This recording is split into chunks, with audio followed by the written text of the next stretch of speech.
Hello, I'm Andrew Cooper. I'm the chair of the Environment and Climate Change Scrutiny Panel. I'm just going to invite other members of the panel to introduce themselves. Thank you, Chair. Councillor Matthew McLaughlin from the Colne Valley Ward. Thank you, Chair. Councillor Muscan from the Dalton Ward. Thank you, Chair. Councillor John Taylor from the Kirkburton Ward.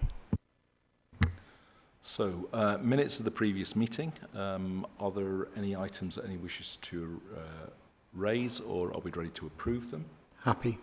Right. Happy to approve. Let's approve that. Any declarations of interest? Admission of the public. They are very welcome, as always. We have no deputations or petitions. We're not aware of any public questions for all the people who are not here.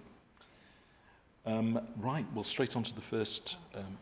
Apologies, yes. We have apologies from Kevin. Councillor David Longstaff and Kevin Evans, co-optee. Thank you. Thank you. Okay, so first item, Levi Fund for Public Electrical Vehicle Charge Points in Kirklees.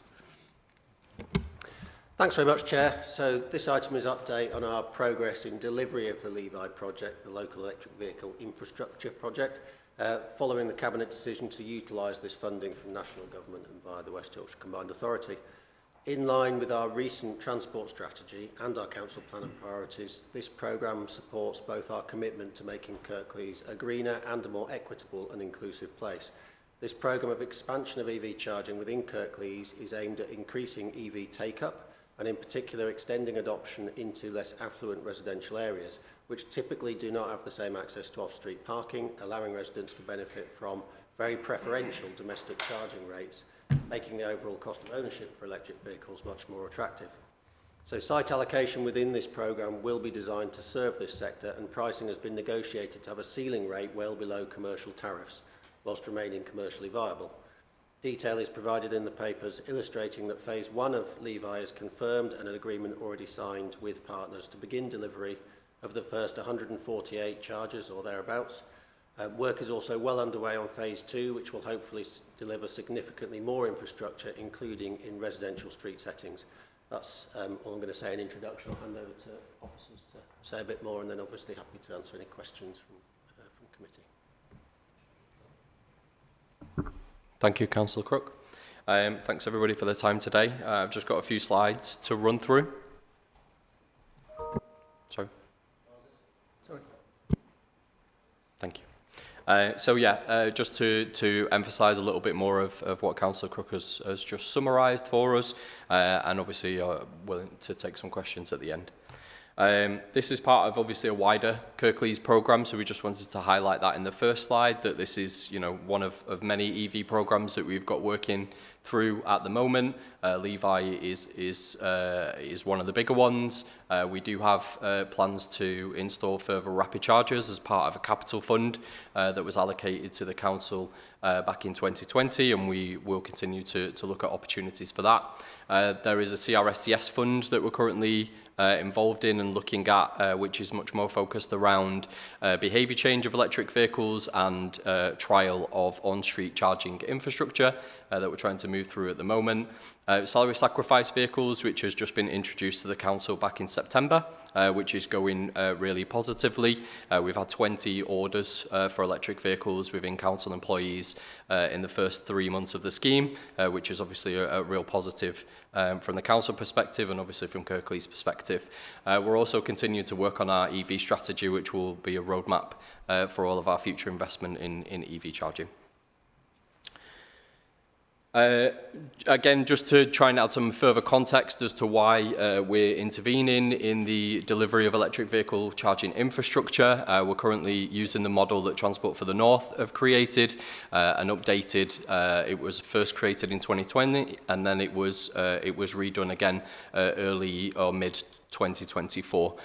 So at the current projection, we should have upwards of 926 electric vehicle charging points as of the end of 2025, and moving forward into kind of 2030, the idea is that we would need anywhere upwards of 2,200 electric vehicle charging points. Where it means public and residential, that's obviously using public spaces, so it's probably more familiar locations like car parks and fast food outlets and leisure parks and things like that.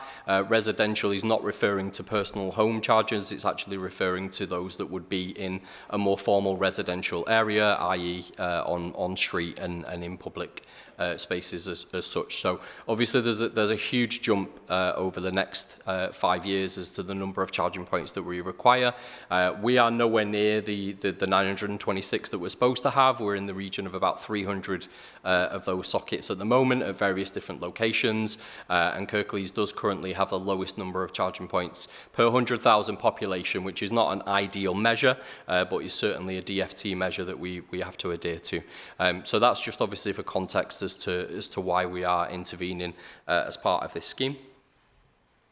In terms of the Levi Fund itself, it is funded by the Department for Transport via OZEV. The total fund is around £343 million of capital fund, and the government have also put £37.8 million of resource funding. That's slightly higher now, so it has been announced that there will be a further tranche of that funding that will go live from April of 2026. So that number is slightly higher than is allocated there. In terms of West Yorkshire's allocation, for Phase 1, all 5 districts were given an allocation of £282,000 each, and that was divided equally at that point. And we've also got an additional for Kirklees, £2.2 million for the Phase 2 capital, which is slightly different. It is based on a number of different metrics, and Kirklees is about third in that list in terms of the capital allocation that we have received for Phase 2.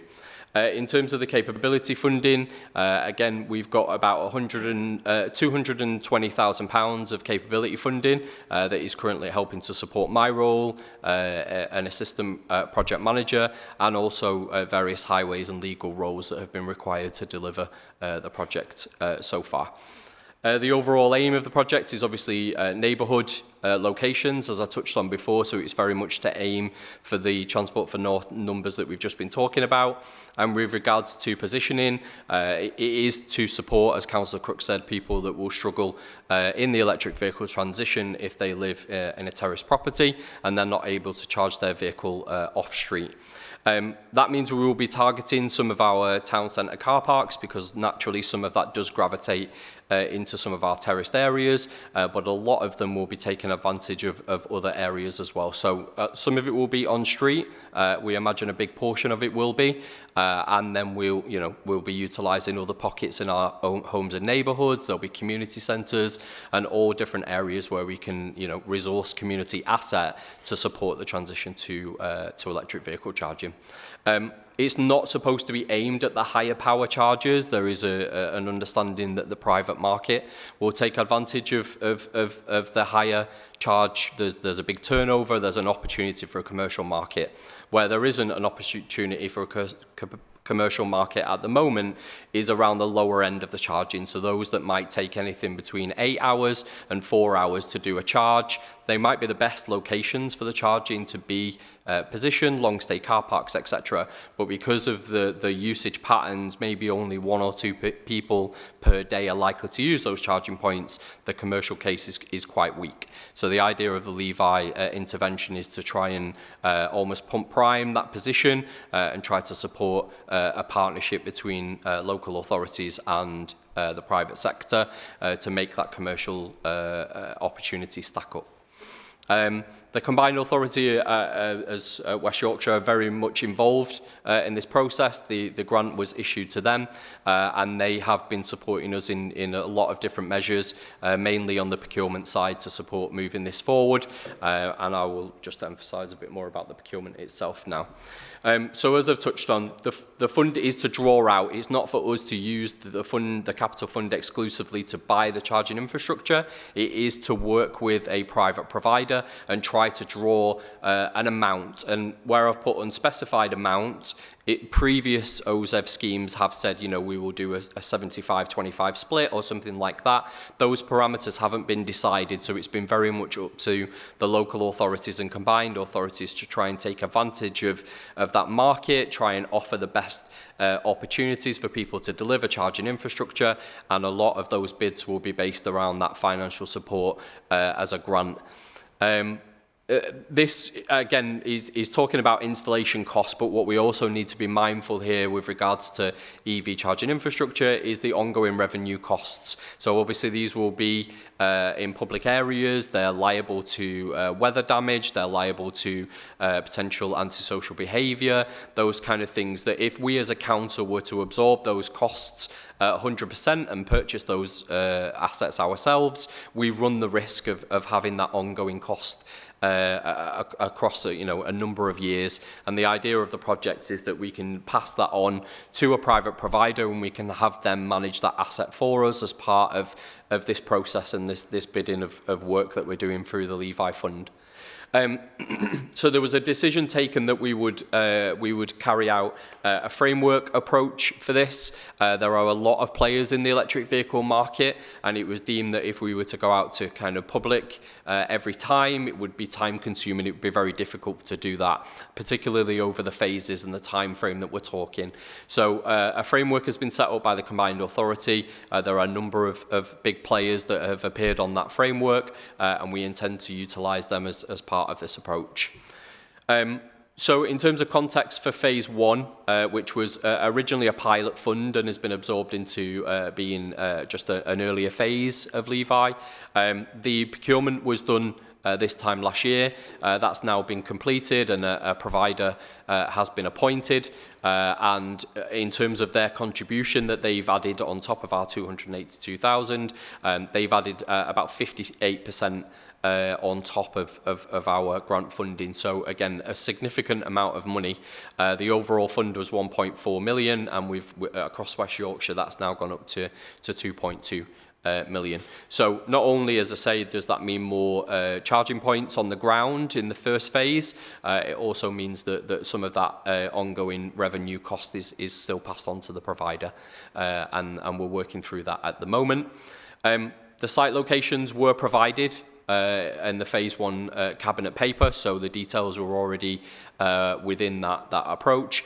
And again, there is just some ongoing collaboration between us, the provider, and obviously our car parking teams. But as part of the proposal, we will receive 148 charging points across at least 25 locations in Kirklees as part of phase one. So again, just a timeline update really. The contract was signed by all authorities after the cabinet paper was agreed in May. The contract was then signed by all of the authorities in July, and we now have the clock is starting on an 18-month delivery window from the signing of that contract date. As I've touched on before, the sites are now being agreed, so the number of charging points, the total, will not change. That is the number that the supplier have committed to. But what we have the opportunity to do now is obviously have a look at the sites that were proposed and make sure that the numbers are agreeable with all stakeholders that are involved. Some might get slightly more, some might need slightly less. And we also put a thing in there as well about potentially having some additional sites if we needed to spread that around a little bit. We will then send them on to Blink. So Blink are our partner in phase one, and they will be left to work with Northern Power Grid for further evaluation, and then we will begin to develop leases as part of that high-level design stage. The key point about that is that phase one is predominantly going to be positioned in car parks. We have a number of on-street chargers, but it's less than 10. While we move through the process and try to understand a bit more about on-street charging, but a lot of it will be based around our car parks, because at the end of the day, as I said before about the numbers that we have, we do have a lack of EV charging in our car parks to begin with, whereas arguably some of the other West Yorkshire districts might have a bit more than us. So we're taking advantage of phase 1 to try and deliver some a bit quicker and a bit more easier to develop into the car park situation. And then obviously phase 2 will be focused predominantly with regards to on-street charging, which obviously poses its own challenges and will be arguably a bit more difficult to deliver. But we have to emphasise the government have insisted on a shift to focus delivery of charging points on street. We've been able to utilise it for car parks in phase 1, but we will be expected in phase 2 to start delivering a bit more on street. In terms of phase 2A then, so we move very quickly into these phases. So the procurement for phase 2A is already live, it's already current, and we expect to find out who the supplier is by the end of this month, actually. So the procurement has been done via the framework again. We've had the bids returned, they've been evaluated, and it's currently in a standstill period, but we do expect to hear back by the end of the month. But it was just to emphasise that focus on densely terraced areas of Kirklees, and obviously the overall aim of the fund is to support those people, as it will become very, very difficult for people who don't own a driveway to be owners, equitable owners, you would probably say, of EV. The charging points that will be positioned in car parks will be helpful, but it's arguably more supportive for people to have charging points outside their house, and the financial benefits of being able to charge from home versus a public charger will always have a gap between them, and we will certainly be trying our best to close that gap, but it's undeniable at this stage that if you have a driveway and you're able to charge your vehicle at home, it's not only easier, but it's obviously significantly cheaper as well. So there are certain things that we can do to try to influence that, but first of all, the focus is to try to encourage people to make the switch, and in order to do that, we certainly need more convenient on-street charging locations. I've attached some maps here as well on the slide deck, but ultimately we did a piece of work with the Energy Saving Trust a couple of years ago for another on-street fund that was available, and they very kindly helped us to identify the most densely terraced areas within Kirklees, and we've made an agreement with Councillor Crook that is definitely certainly a place that we should be targeting as part of phase 2A, and knowing that there is a following phase of phase 2B that will be right behind it, likely to be this time next year, where we will be able to close some of the gaps of the areas that we may not have targeted as part of phase 2A.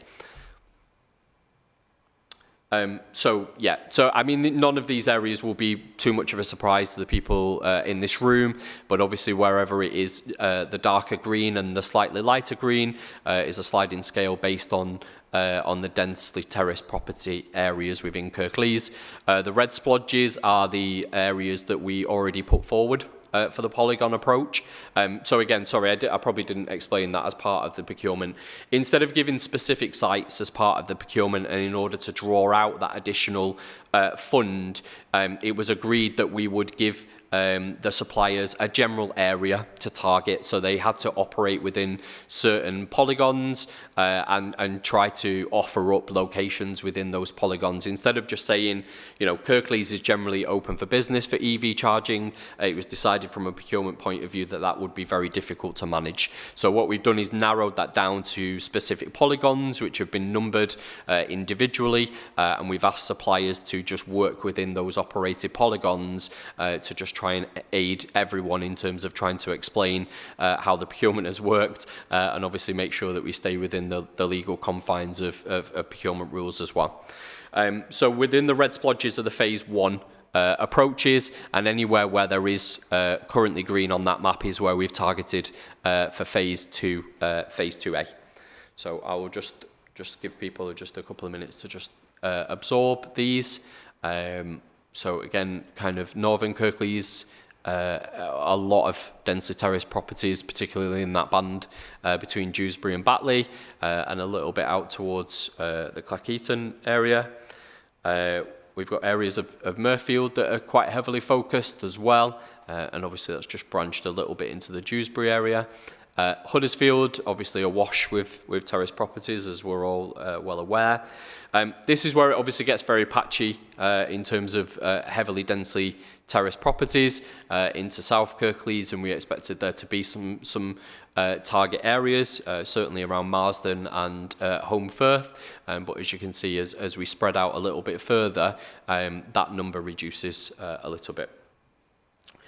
So the agreed polygons for phase 2A, which is, as a reminder, everybody is out for procurement at the moment, looks like that. So as you can see, the individual numbered, this was sent out as an appendix, by the way, for today's meeting, but the numbered polygon locations are obviously there for people to see, and that's what the suppliers have bid into. Where there are cutouts, they're the cutouts for phase 1, so they're already polygons that we've used for phase 1, and we would expect charging points to be predominantly delivered within those cutout locations. Just a little bit on capability funds, so I think I touched on it at the very beginning. Our total capability fund so far is 257,000, and we expect to receive a further 87,000 for 26-27. That is directly funding myself at the moment and project assistant, and as I say, we do have some additional funding available for when we enter the delivery phase, for somebody in highways to support us with the delivery of the infrastructure, and obviously we are going to need contract and procurement support, particularly around leases for car parks, etc. The funding is confirmed until April 2027, and there have already been discussions with local authorities for it to continue beyond that. But we are aware that, generally there is a shortfall for the delivery. We had no idea the numbers of charging points that we would deliver as part of this program, and obviously the more beneficial we are in terms of the commercial side, that doesn't always lend itself to the delivery side from a council perspective. So we are working with the combined authorities to try and have a look at what other delivery pots might be available for us to merge together to ensure that the Levi Fund is delivered equitably for Kirklees Council. So just a summary, basically, Levi Phase 1 sites were agreed in principle through the Cabinet paper in May 2025. There is an element of flexibility on the number of charging points for each site, but as per the delegations, we can't agree any more than 10 additional or alternative sites. Levi Phase 2 procurement is currently underway, and a decision on the supply will be expected this month. Phase 2A site polygons have already been determined through the EST work, helping us identify those densely terraced areas we showed in the maps. Phase 2B then will have a focus on plug-in gaps where the green areas weren't on the map, and we certainly will find that some of those areas do have infrastructure challenges, and we'll have an opportunity to pick that up further down the line. And obviously once there is more detail on the sites themselves, which we expect for phase 1 to be in the next couple of weeks actually, we will obviously begin the ward engagement and ensure that even down to the positioning in the car park, that the charging points will be in the right locations for the residents of Kirklees. Thank you, everybody. Okay, thanks for that presentation, Jason. Councillor Taylor. Thanks, Jason. Number of points. Start with the obvious one you'll expect from me. Kirkburton was missing. And I'm a little concerned that in phase 1, we're doing Denby Dale, we're doing Skelmanthorpe, and we're doing Emley. There's nothing in my patch at all. I don't understand how you came to that rationale, and I'd like to understand that. I also worry about, if I got my head around it, the numbers for phase 1 were roughly 6 per site. It was 148, 25 sites. The War Memorial Car Park in Denby Dale, that's one of these. If you put 6 in there, there'd be no other parking spaces virtually. So I can't see how we can put that in there, but just hold your thought for a moment. I understand why we've gone for terraced areas and areas of deprivation. If I looked at terraced areas and areas of deprivation, I'd look at Flockton, but you haven't looked at Flockton. The other point I would make very clear is you've gone for the dense urban areas. The thing about the dense urban areas is they have public transport. The rural areas don't have public transport, therefore the need for a car is much more important if you're able to get to work. Because if you've got one bus every 2 hours and they stop at 5 o'clock or 6 o'clock coming back from Huddersfield, you can't use a bus to commute. But in the urban areas, it's much more easy. So I don't understand the whole rationale about how you've approached this, because surely this should be about enabling people to get around, and part of that broader getting around in a more sustainable way. And what you've done is you've focused on the urban areas where there are sustainable transport alternatives and ignored the areas where there are no sustainable transport alternatives. And there's nothing in phase 1, there's nothing in phase 2. And if I drew the Kirkburton ward, the new ward even, with bits added into it, there'd be nothing in it at all. And I don't think that looks very good for you as officers when you're supposed to be looking at the whole of Kirklees and treating the whole of Kirklees equitably. I don't believe you've done that. I do not understand how you could end up with 3 in Denby Dale, all very close together really, and nothing anywhere in the Kirkburton ward. So that's my first point. My second point is around maintenance. It was good to see the word up there, but I do worry. I think it's great that the approach that's been taken is that the revenue costs will sit with the private provider in terms of maintaining those assets. And you're absolutely right that there will be a level of maintenance required. We're already seeing that with the sites that are already in place. My worry is how quickly they get addressed. Because I've seen a number of occasions in Home Firth where some of the charging points have been unavailable for significant periods of time. I was talking before you guys came in about the charging points that we have in High Burton that I got you to put in for me. It would be Christmas Eve, wouldn't it? Afternoon on Christmas Eve, somebody plugged in there and got the charger plug stuck in the charger. They couldn't get it out. Plus, they could get it out of the car, so they could drive the car away. But again, that was then unusable for a period of time. Understandably, Christmas Eve's not the best time to try and get somebody out to come and fix or repair something. But what is in the contracts or the leases or the legal documents that is describing what the expectation is around maintenance? So, you know, I was using the example earlier on of Northern Power Grid, where Northern Power Grid, when there's a number of street lights out, they've got a ridiculous length of time within which to repair them. But that's statutory, that's what's agreed, we can do nothing about it. My worry is, if we go into this and we don't think about that aspect, about how do we tie down these providers to make sure that they are responsive, because it actually probably won't be in their interest to be too responsive, but it's in our interest, because if you're a resident in that area and that's the only charging point in the area, and that's not working for 2 weeks, what are you going to do? So I'd ask for some thoughts and some observations on maintenance as well. My third point is about innovation. It feels like this process is going down the line of one type of solution, whereas there probably needs to be more than one in different locations, certainly once we move out of car parks. And I just worry that this is quite a contractual process, admittedly being run by West Yorkshire, we're part of that, but that kind of lends itself to big providers with the same solution everywhere. And we know that this is still very much a developing market where innovation is still occurring. So how do we make sure that we have the ability to take on board something that's not available now, but maybe available in 3 years' time? Because we may well find that we've tied ourselves into something that is less effective or efficient than newer things coming onto the market. And yeah, they're my 3 points, so 2 observations and 1 whinge, I guess. Thank you. Thank you, Councillor Taylor. Oh, Councillor Crook wishes to respond first. Is that all right? Yes? I'll answer Please. a couple of points and then pass over to officers for some more detail. If I answer in reverse order. So I think I take your point about future technology. There's a really important point that we discussed in some detail, myself and officers, around which point of technology we're aiming for in this increased adoption of electric vehicles. And what we're finding now is that the second-hand market for electric vehicles is becoming affordable for people who couldn't previously afford new electric vehicles.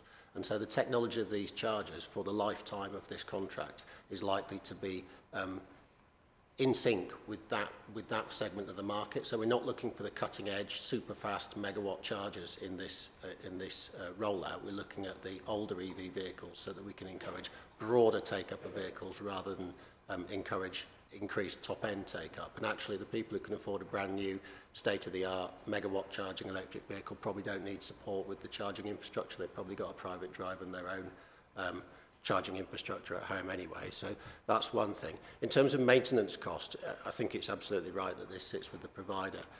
And part of that has to be ensuring that it's a commercially viable arrangement for the provider, and we've been able to leverage significant investment from the private sector to go in, to go in parallel with the public money to deliver more chargers. It's in their interests to maintain the chargers, because if the charger's out of order, they're not getting any revenue from that. So there's an encouragement there. There may be something in the contract, and I'll leave it to officers to answer that. But I know earlier on in the journey towards electric vehicles, there was a lot of reliability issues with the charging network nationally, and people couldn't be assured that if they set off on a long journey, they'd be able to charge mid-journey, and we got people stuck, at a service station in the middle of nowhere because they couldn't charge. That's improving nationally, so it's an improving picture. But the specifics of the contract here, I'll leave. In terms of locations, that's been data-driven, so we very much, and myself and Councillor Hawkins were both consulted on this, because obviously it's highways and it's transport strategy. We very much were data-driven on that, so took the advice of officers and of the Energy Saving Trust about where chargers should go. I absolutely, I represent a rural ward as well. It'd be fantastic to have some EV chargers in very remote locations, but actually the contention for those chargers would be very minimal, because you're likely to have a single electric car or whatever, in which case you're using public money to fund a single car, when you could better use that public money in terms of our adoption as a population in more densely populated areas. So I was comfortable to take the advice of both internal officers and of the Energy Saving Trust, as I say, on that, although I take your point that in some areas that may mean there's less inclusion. The spread is right across Kirklees. It's not driven by anything other than the data about how that will be used.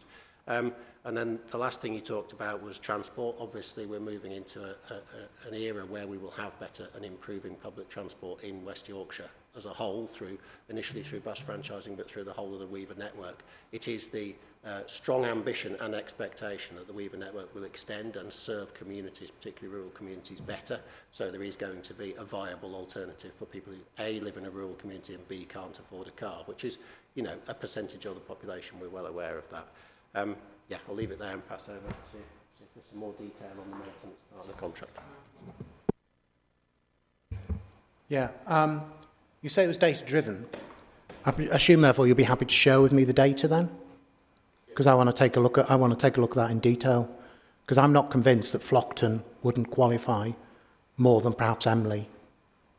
And given that you've got Skelmanthorpe down the road, if you were sharing them out equitably and trying to reach as many people as you could, you would probably look at a different map. So I'll be really interested to see how you came at those positions and those conclusions.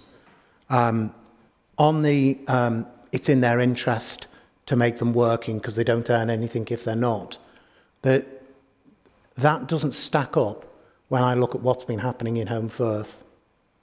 Because the ones, and at this moment, on Christmas Eve, one of the three in Cliff House wasn't working and hadn't been working for a while. In the Co-op car park. So, the evidence is that relying on the private provider, it's in their interest, I think is being ridiculously naive. We need to have a very clear, hard contract with them about their responsiveness. Because if we're putting public money into providing facilities, we need to make sure that we have some way of ensuring that those facilities are available, and we're not at the behest of a private provider deciding as and when they wish to send somebody along to have a look at something. So I'm sorry, I think I don't agree with you, Moses, on that one. I think we need to be a lot firmer and a lot harder. Similarly, on your comment about the technical solution, I wasn't talking about necessarily faster chargers or the super duper for the brand new car that came out. It's actually not just the cars that is innovating, the technology is changing. It's actually the way in which we get the energy to those cars that will change over time. And it may well be, and I would hope, that we will see innovation whereby they are developing chargers which can service the super duper brand new car and the car that's 7 years old, because that will be in the best interest of enabling that energy to reach as many as possible. So I'll still take the point. I think your answer left me concerned that you were being too complacent, that we do need to be thinking about innovation in all aspects Not just saying, we're going to do this for second-hand cars, because that's not what I wasn't talking about the cars, I was talking about the actual infrastructure itself.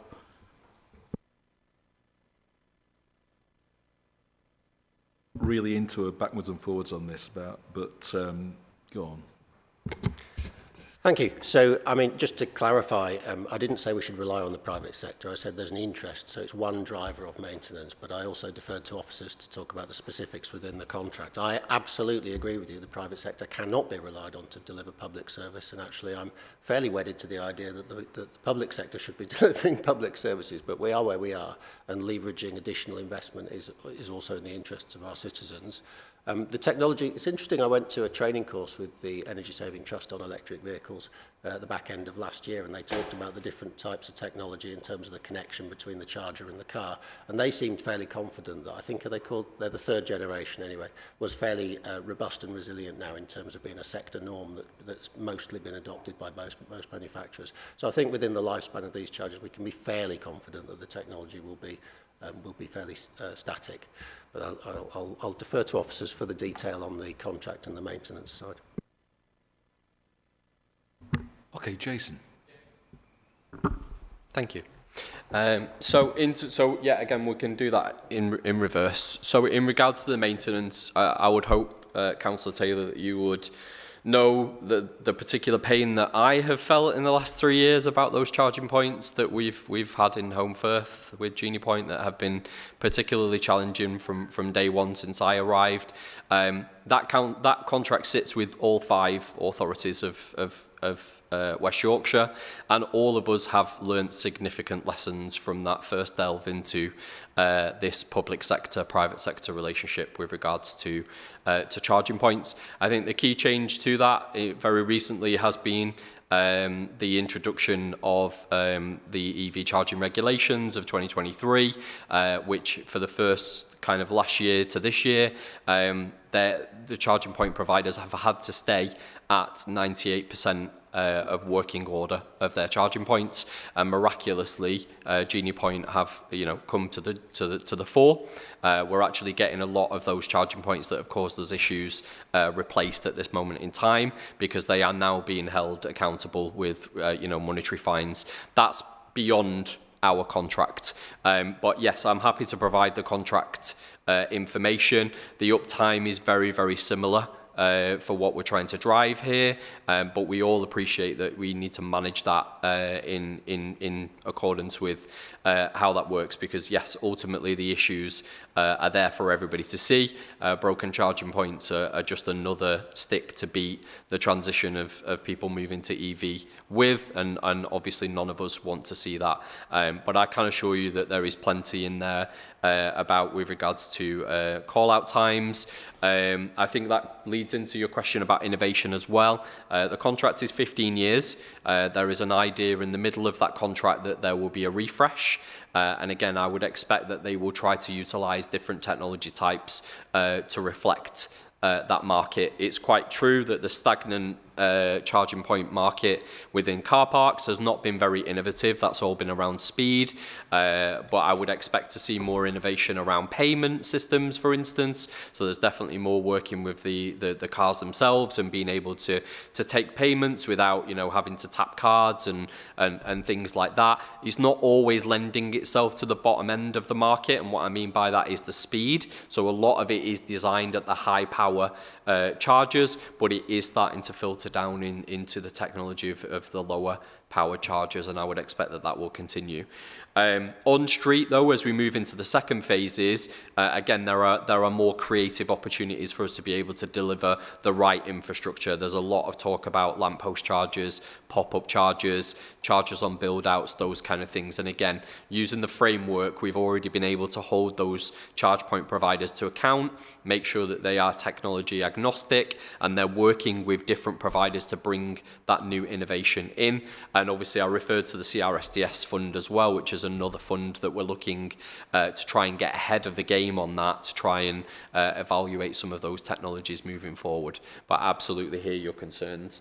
And then obviously, you know, the main point that you made is around the distribution of the charging points. Phase 1 was only ever supposed to be a pilot, so you know it was only supposed to be a small number of charging points that we were to deliver as part of that process before we moved into the bigger process. And what we did again alongside the data that we had and tried to focus, which the fund is inevitably supposed to do. We're supposed to focus on the urban areas to try and meet in the middle with the charge point providers and come up with wider polygons. But we knew that the car park approach was going to lead quite a bit on this. So myself and my colleague, we went and did an audit of a lot of car parks in a lot of different areas of the district. And as I touched on before, we just don't have the volumes of EV charging in our car parks that other areas do. And we had to rank them, and basically we've ranked them based on their a number of quality, like you said before, number of spaces, ratio of empty spaces, so that we're not upsetting people by taking out well-used car parking spaces and replacing them with EV charging points. How safe are they? Are they marked? A lot of that was obviously part of that process, but appreciating that as we move into phase 2A, that was going to be predominantly on street, and it was going to need to be in the heavily densely terraced areas. And all I can do is offer assurance to you, Councillor Taylor, that phase 2B is going to be very, very quickly following this, and we have to fill those gaps in, and we certainly will do that. And as you touched on before, we do still have the capital available to us to try and support all these other areas, and I know that we've been working on that in terms of the Burton Village Hall and the Cliff House charges moving forward. But I'm happy to supply any evidence if that's welcome. Okay. Other members of the committee. Councillor McLaughlin. Thank you, Chair. Thank you for the presentation and for the work that's going into this. It's moving us into the future, and it's long overdue, as you say. We are a little bit behind the curve, so thank you for your commitment to this. I'd like to focus, if I may, on the customer pricing strategy that we were given as a part of our papers. In particular, page 31 of our reports, it talks about the need for reliable and affordable tariffs for customers, and in there it says promoting competition and proper regulation to ensure a healthy market with fair prices, good levels of service, and supporting a good customer experience for all. Now, the regulation is quite clear in the rest of the document. There's the margin cap, which is welcome. I don't trust private companies either, Moses. But this competition element, elsewhere in the report, for phase 1 at least, all of the charges that are being put in are with the same company, Blink UK. So who are they competing with? It seems to me to be a natural monopoly. So what element is competition playing in the regulation of prices? I think that was general competition. So I don't think it is directly aimed at the Levi Fund in terms of the charges that we would deploy in those particular car parks, because as you say, that's quite challenging. We don't have a lot already, so they're not directly competing with somebody, but they are competing with the wider market. And that's the overall view that we have. The problem that we've got here really in terms of the competition is, as I touched on before, rapid chargers are prevalent. They're being put in by supermarkets, they're being put in by fast food restaurants. They turn over, and there will be a lot of heavy competition. The majority, someone can disagree with me, the majority of our car parks in Kirklees that are long stay are owned by the council. So that is within our gift as to how we deal with that moving forward. Blink have got a portion of the car parks. They're going to have maybe 20 locations within Kirklees, and we obviously do have more car parks than that. So it's not that we would stay with that.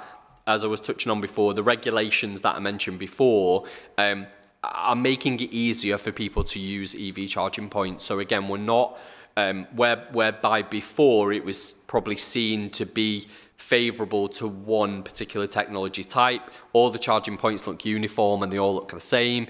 they're all becoming, you know, very user friendly. So at the moment, it bit like parking machines, basically, that you pay for with your to park.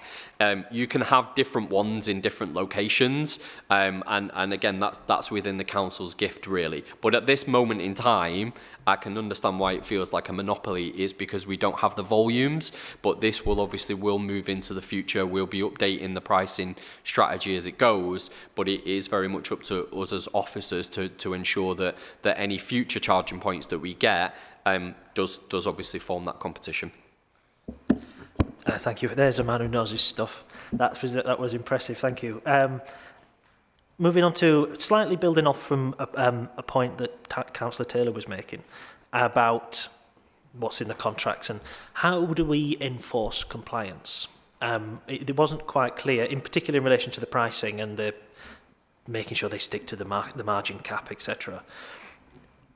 It's not quite clear how we would sanction non-compliance. There's stuff in there about needing to renegotiate should market conditions change, there be another spike in energy prices, whatever, which of course is entirely sensible. But what if the private companies decide not to play ball and call our bluff? What power do we actually have other than potentially taking the whole contract off them and ripping up the infrastructure that's been spent? What do we have in our tool belt? It's within the KPIs of the actual contract, which the two documents do stand separately from each other. But again, there is mechanisms by which we do have to be fair, don't we, and equitable in both directions. There is a little bit of faith. It is very much an open book approach at the moment because the energy market is so volatile, and we've seen what can happen in those scenarios. Different charge point providers are taking different approaches in terms of fixing energy prices. Some are willing to kind of do it for 3 months. Some are willing to do it for a couple of years. So there does have to be a mechanism by which we work together, a little bit of an open book approach to ensure that there is a fair approach to pricing. But as I said before, the more that the market comes on, the more competition that there is, they will be, you know, a natural progression into cheaper, more alternative approaches. But in terms of what's within our gift, it is within the KPIs of the contract that we can start to apply some of those mechanisms, because ultimately we have put a portion of that. It's just that the two documents sit separately. So I can provide more detail after the meeting if required. Thank you. And just on a more general point, which you will not be able to answer, Moses might be able to say something, but just this general point about the VAT problem.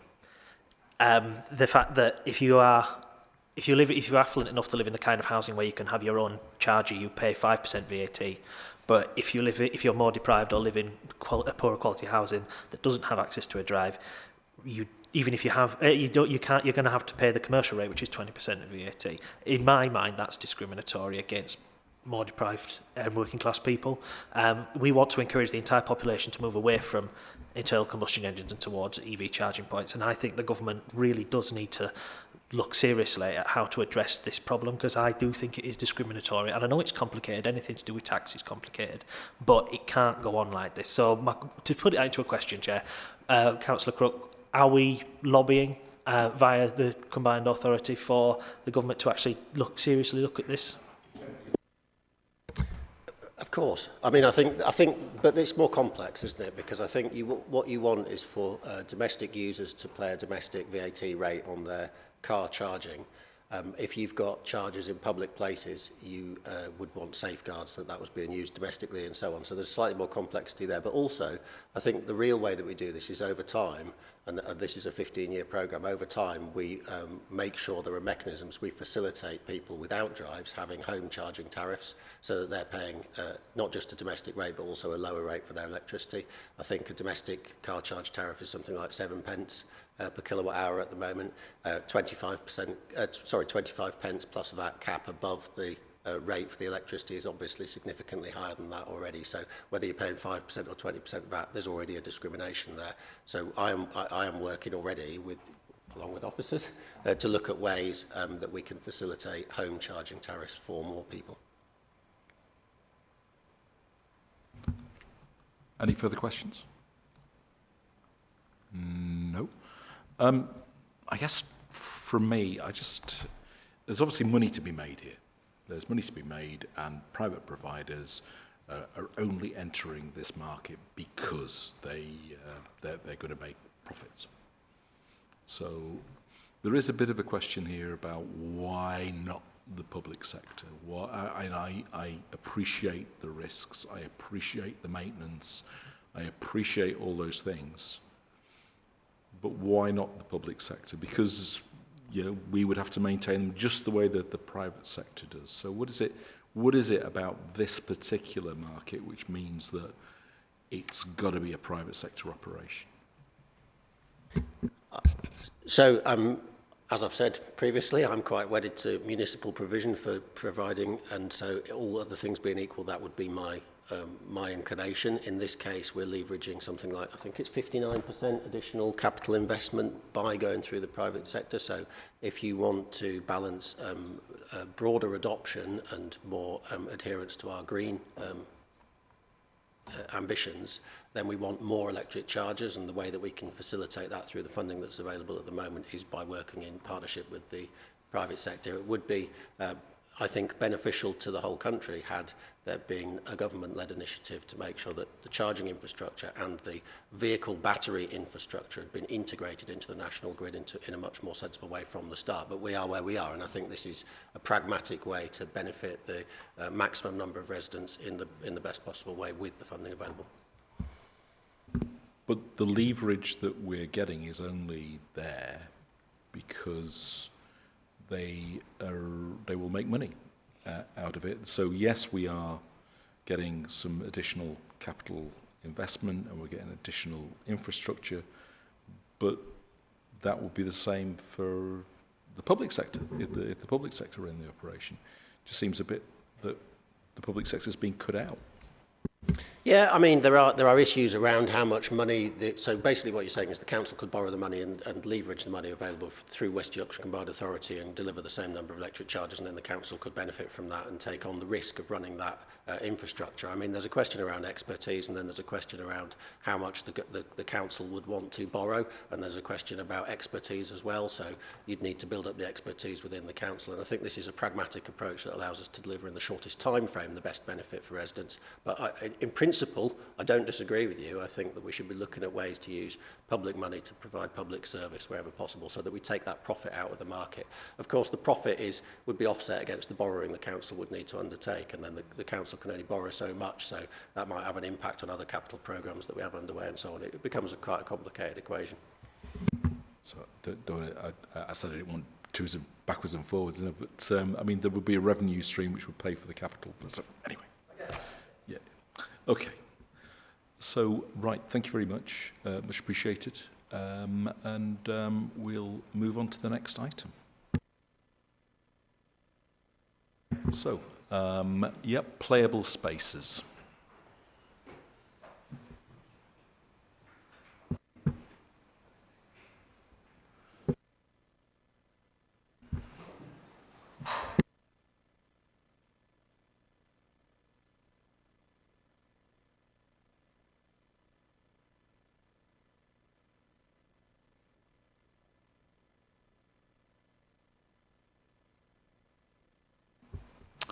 Okay, over to you, Nick. I'll just bring up a short presentation we've got. Bear with me.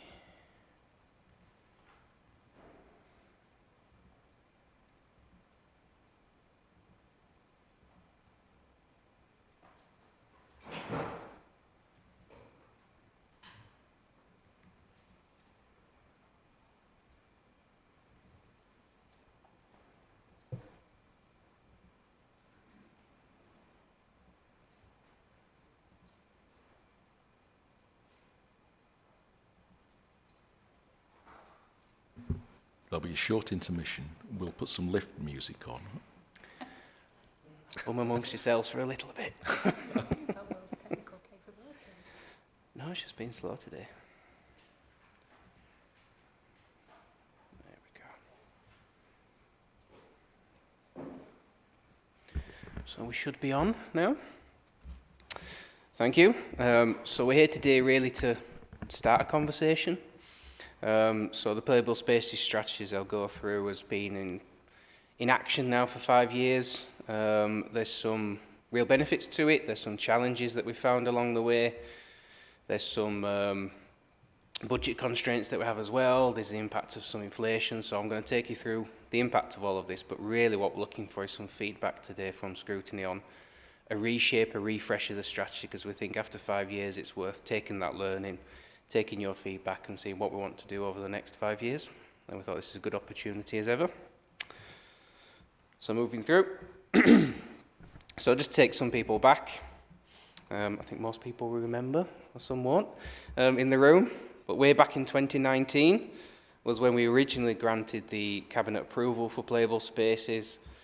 And that just sets out in summary, you know, why we did it.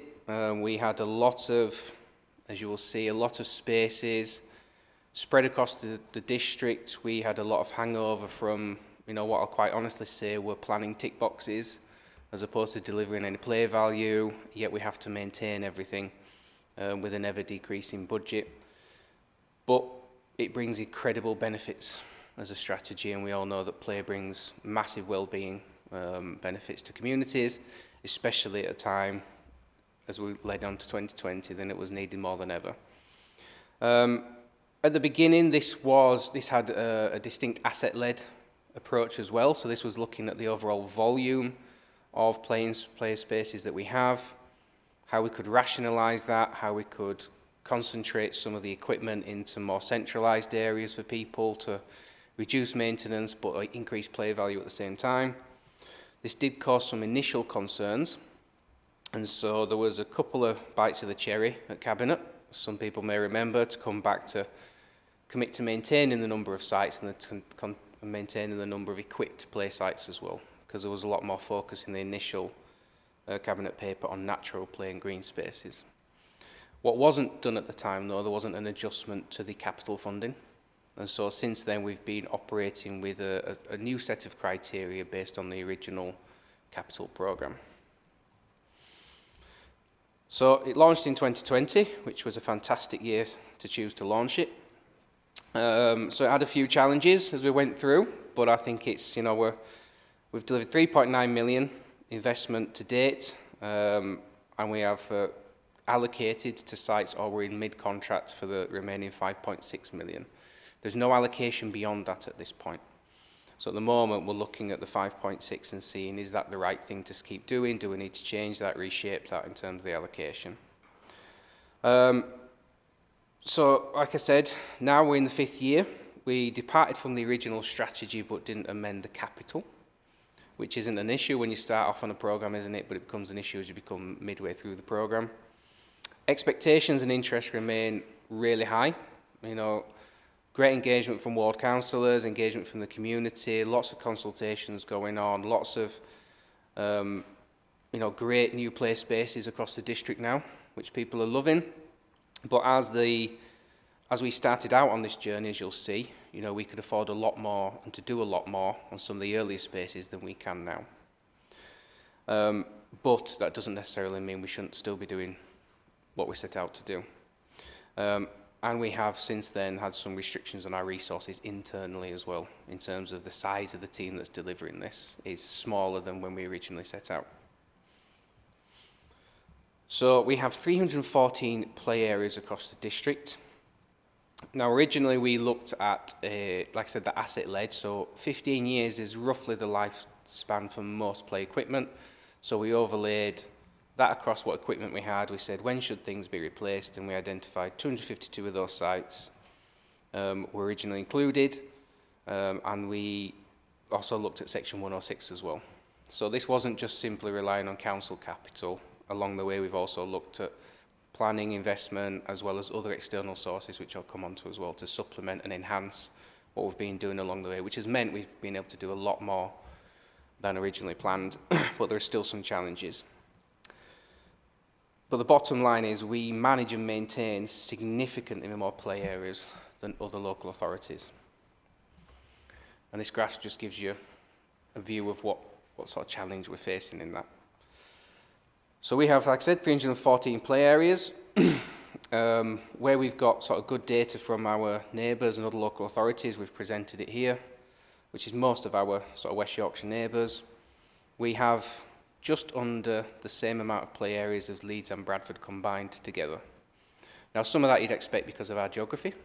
You know, we're quite spread out, we're a big district, so you'd expect perhaps more play areas to cover more areas, but some of this is, like I said, we've got hangovers from, I think everyone will have it in their wards, you know, where there's one slide in the middle of a housing estate and that's it.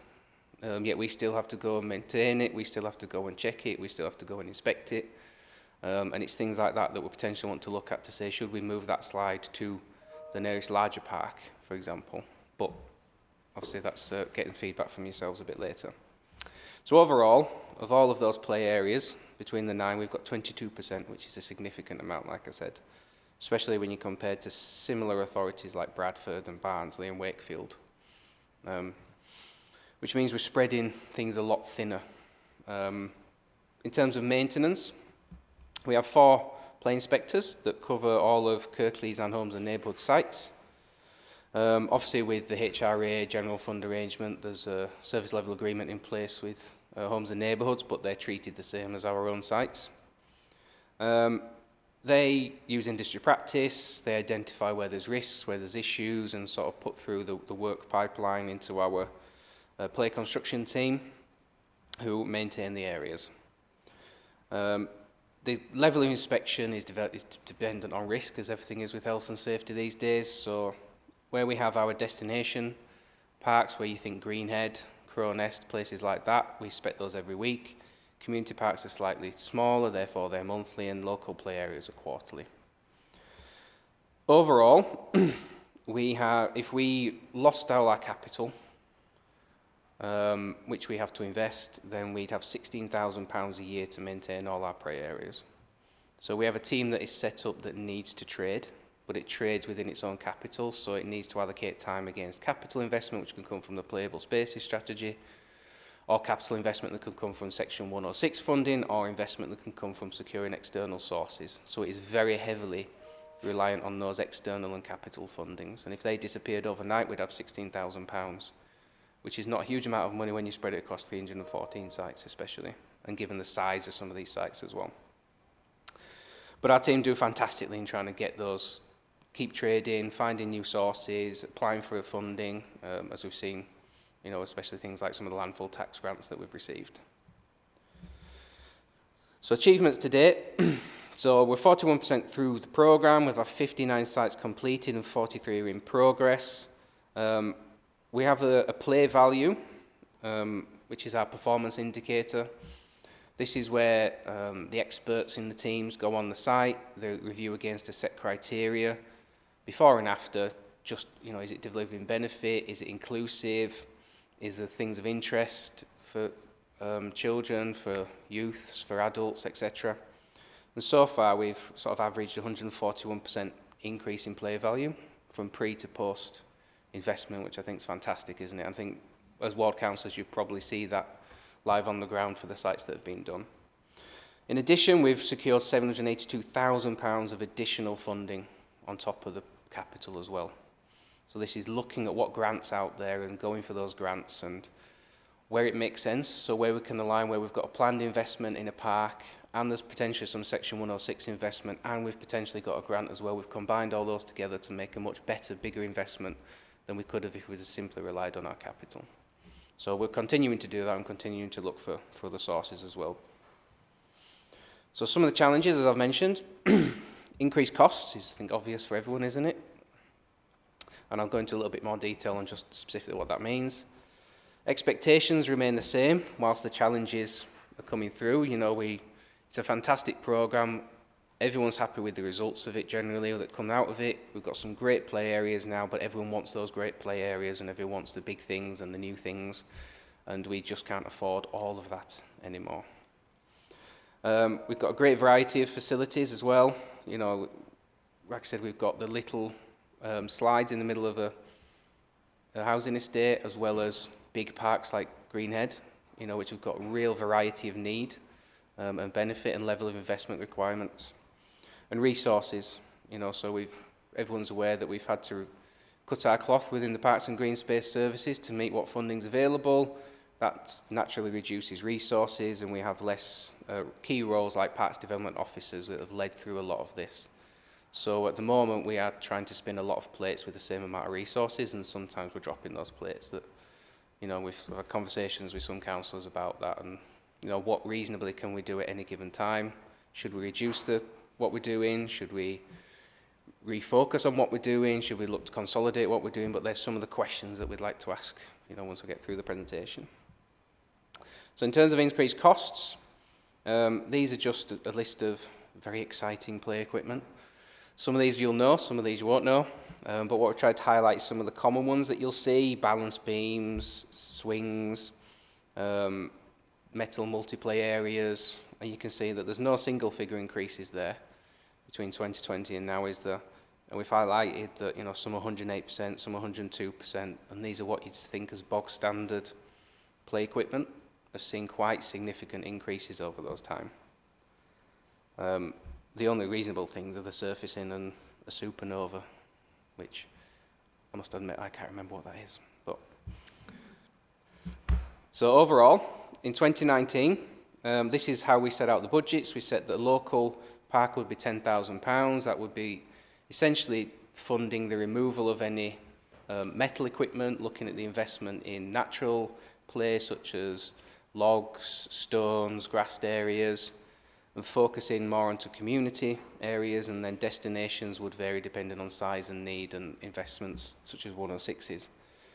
When we revised it in October, we had to distribute that between the sites, so destinations remained a bit ring-fenced, but communities lost some and local parks gained some. But if we compare a community play area, which is the middle ground now, this is a bog standard one that we would have designed at the time, would have cost us £41,000. It now costs us £58,000. So there's a 41% average increase in the overall cost of equipment as a fairly bog standard play area now compared to when we set off. So what are the next steps? So initially we want to gather feedback from yourselves, your thoughts, experiences, where you think we might be able to improve, where you think we should focus, what direction we should head in. We're going to review the programme through this year in the sites and look at that asset-led approach. Is there somewhere where it's rational that we rationalise what we're doing? And then we're hoping to review and modify the strategy and return to Cabinet in the late summer, taking on board everyone's sort of feedback along that journey. But this is the first conversation, essentially, is along that, so be gentle, please. So there's the feedback and questions. Okay. Councillor Taylor. I mean, I don't mind if colleagues want to go first. I went first last time, but do you want to go first then?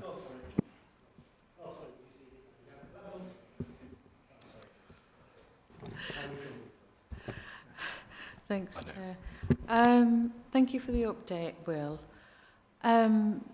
So we get the message loud and clear. Money is really, really tight, and we've already allocated a significant amount to future programmes within the wards.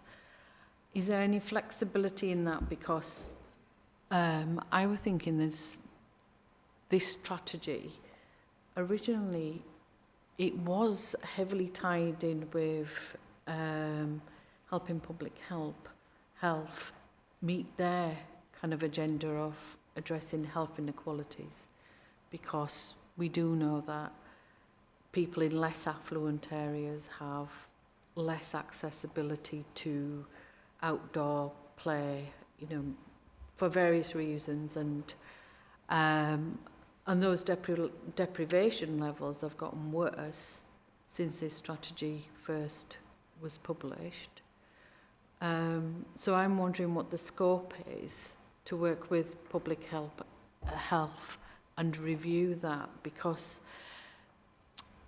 you've given a list of, well, you've got a number of play areas you've looked at, and you've said you've done something, but there's so much disparity between what's being done, and whether a review of the play areas that you class as completed, whether you review that with the lens, you know, with those public health lens, because in a play area where the equipment has just been removed and it's now open space. That's in the same category as another one who's had a massive uplift, because I know at the beginning of the programme when we had more money, the play areas that got in first, those locations, which was based on how old they are, you know, at the start of the programme we had a lot more optimism, shall I say.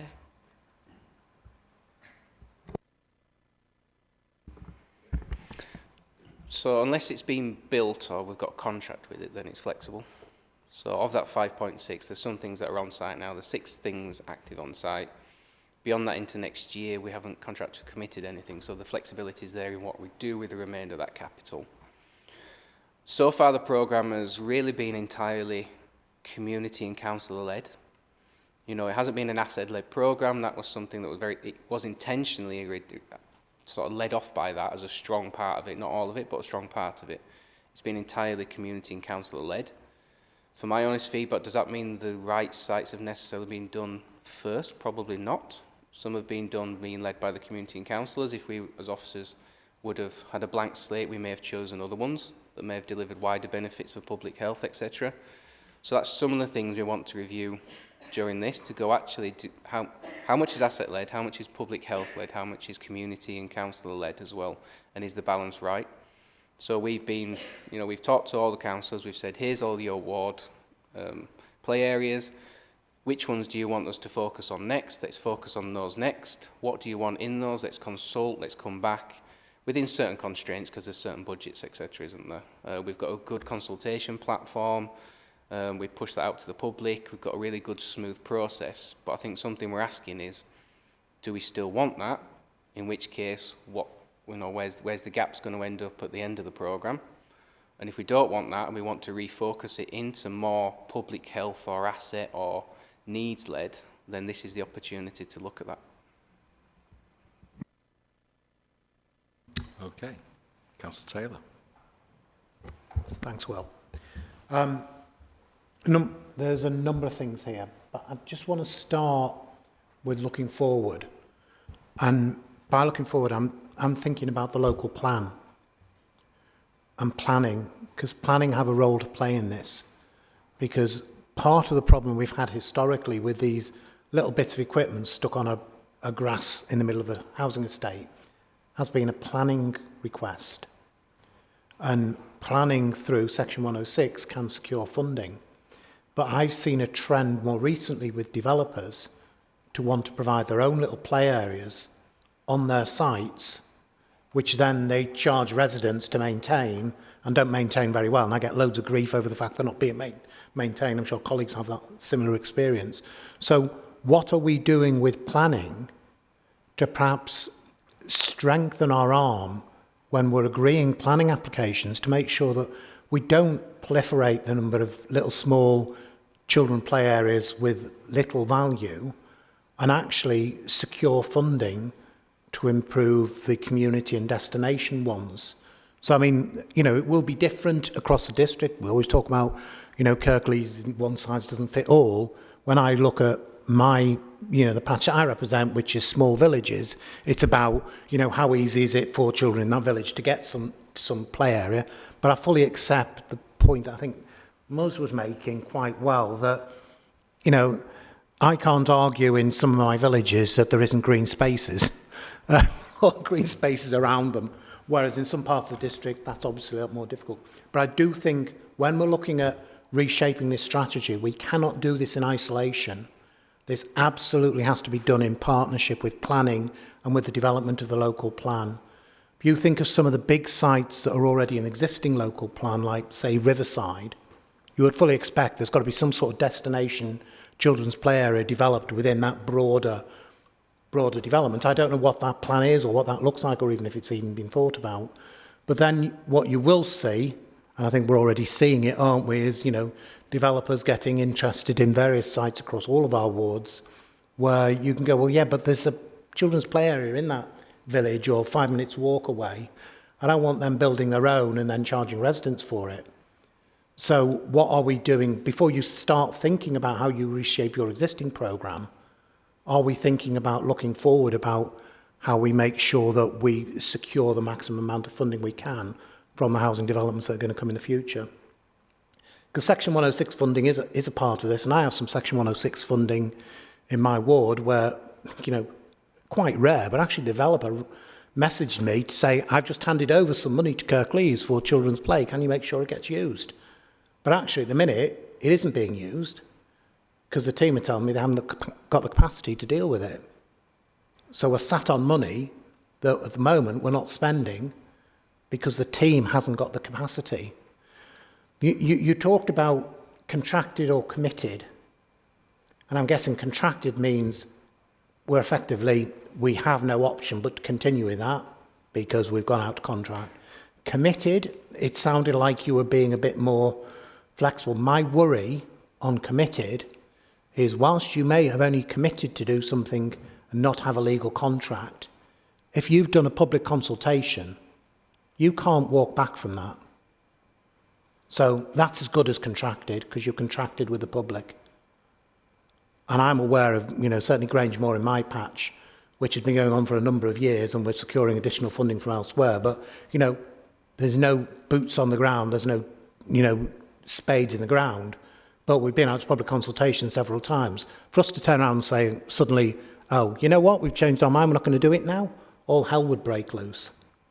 So I don't think you can talk about committed as being something we could walk back from if we've gone out to public engagement. I do think one of the learnings of the last 5 years is the comms has been incredibly poor. And I think some of that is not a criticism of individual officers. There's been a turnover of the team, there's been people, you know, you've been carrying vacancies and things. But what's happened is there's been some comms and then you get nothing, radio silence for 12 months and nobody can find out what's happening. But as soon as you've gone out and started talking to a community, all right, us councillors, we're not going to be very happy if you suddenly stop talking to us, but it's worse when you do it to the community. And I've seen that happen in a number of my villages where, you know, the engagement has started and then stopped and then started and stopped and we've had to chase things and things have been agreed and then it's not happened. And I understand the reasons behind some of it, and it is to do with capacity and resourcing. But we need to get better at thinking through about if we're going to talk to councillors or talk to residents, we're making a commitment. And we can't just go, oh yeah, but I haven't got anybody now, so it's not happening. I mean, I went within Flockton, I went and worked with the school to get the school to agree that the children could be engaged and look at designing a piece of equipment for the children's play area there. And that was in the sort of autumn, and by June we still haven't got anywhere. And then during the summer, the team put out something to the community on the Facebook page saying, let me have your thoughts on what you'd like to do. Didn't engage with the school, because, oh, it's too late now, the school year's ended. We need to get on with it. Things like that, frankly, just aren't good enough. So that, you know, that piece, public engagement, comms, everything is critically important because you are entering a contract with the public when you start doing that thing. And I think it's great when it's done. And the enthusiasm, you say, you know, we have no problem with getting the public involved and engaged in any of these events, do we? You know, it's when it presents Kirklees in a really good light when we do it and we do it properly. Yes, what are we doing? Again, you're coming to talk to us today, but I'm conscious that budgets are being developed at the moment.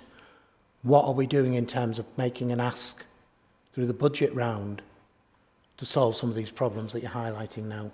So rather than coming back to us and saying, just, we're going to have to cut something, what ask have we made in the budget? And what ask are you making of politicians, us in the room, and the other politicians about making sure that this programme can continue and is adequately funded? Because if there isn't that level of public engagement, if you know, senior councillors and the cabinet and that aren't fully aware, the likelihood is a budget will be agreed and there'll be nothing in it for you. But if this is the first time you're talking about it, we're probably a bit late in the process. And I'll shut up there because I can sense Andrew's telling me to shut up. Politely.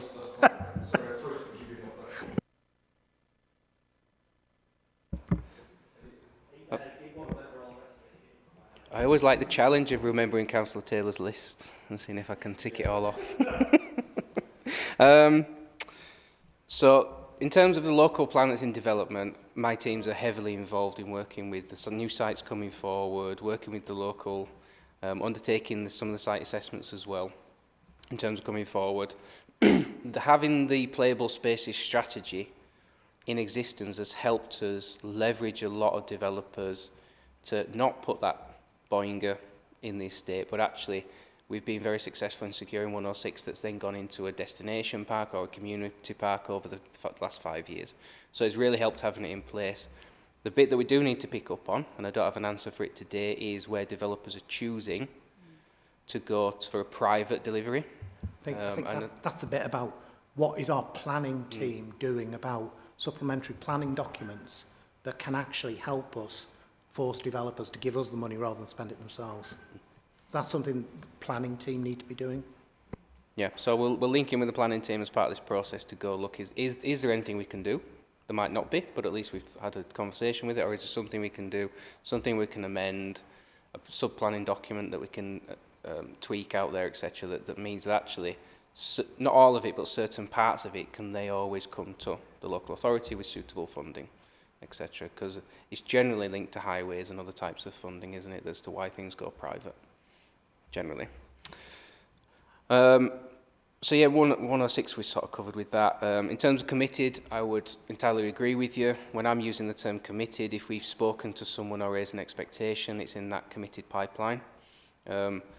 It's a link to a bit of the budget question. At the moment, there's no new budget ask gone in, because we have capital and we have sufficient capital to keep doing what we've always done for 2 to 3 years.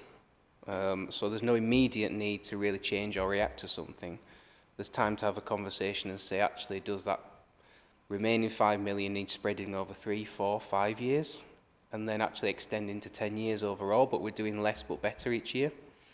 If that makes sense, as opposed to trying to do too much at once and finding some of the gaps that you've experienced yourself, Councillor Taylor, when we've not been able to resource 10 sites going on, 40 sites going on at once. Actually, what's the pipeline versus the resource, and are they meeting up and matching up properly? And in that case, once we've done that, actually, where is the gap? Is there a funding gap in year 10 because it's a longer programme? Is there a funding gap in year 3? And that's when we'll start to have the conversation, obviously internally and with Cabinet, etc., about is there a resource gap at all, or is it a change of direction? Or if the resource gap is there, when can we fill that? But there's no immediate need now to sort of react to this. We want a sort of measured, considered discussion, and we won't be suddenly changing direction or not sort of delivering things we've committed to already this year. This is the start of it. It's once we come to Cabinet in the summer. I think the comms, we've had conversations offline, haven't we, about, you're right, when we do it fantastically and we do it well. We've had a huge turnover of staff. We've had significant service reviews, which over the last sort of 12 months have really come to pay.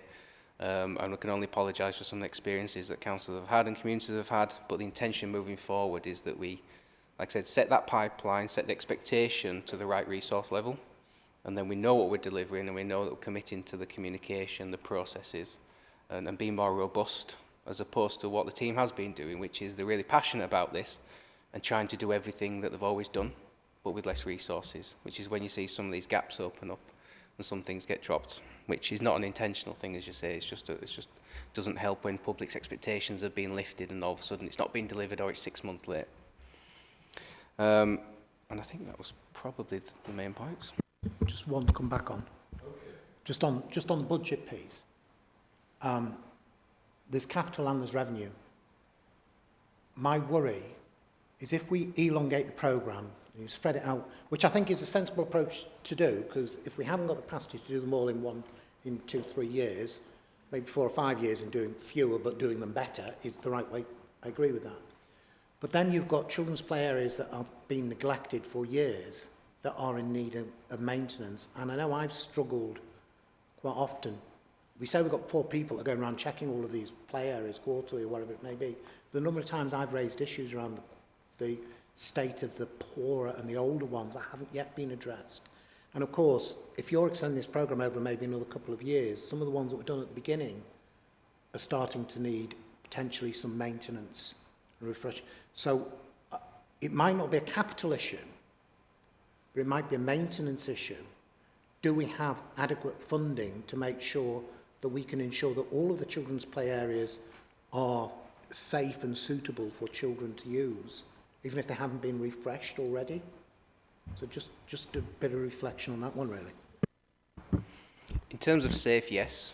In terms of the ideal condition people want to see it in, no. We are a risk-led authority at the moment with the budget position. You know, so we inspect them, we understand what is safe and isn't safe. If it's not safe, we fix it.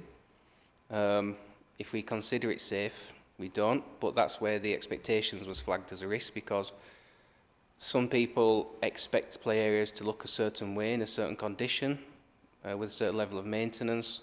Well, that's not necessarily the technical assessment of that, but we're not saying either person's wrong. We all want people to go to play areas that look inviting, are inviting and have a high play value. We are not able to fund all of the sites to that level at the moment.